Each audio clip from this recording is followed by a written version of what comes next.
Well, that's right. Let's talk about a little bit more about the FI flows, because it seems that the FIs, they are in love with India yet again. The last couple of months, they've been showing us some love, and that's encouraging, right? So just to rewind first, between October 2024 and, February 2025, the FIs sold $26 billion. That's the kind of outflows that we saw. But in the last 2 months, we have seen some inflows. So in April, they pumped in close to around $230 million approximately.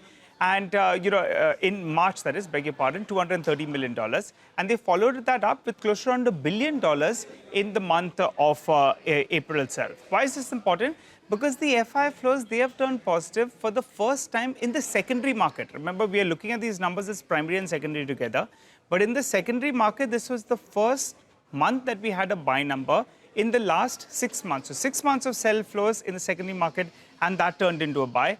Not just that, India was one of the only markets where you saw FI inflows. You just pull up some of the other markets, where they pull up South Korea, Indonesia, Brazil.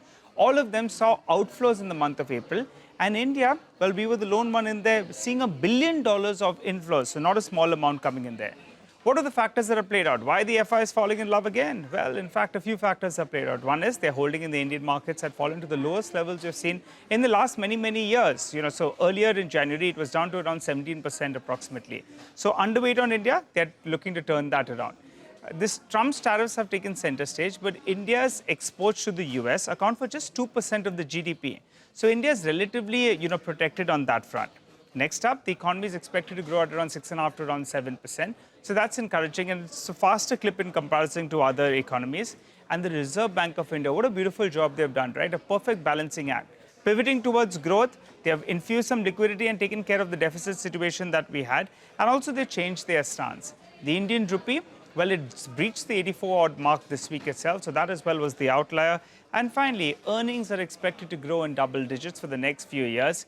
But you need to keep in mind that the first half of this fiscal itself could be a little bit subdued, just going by what we have seen.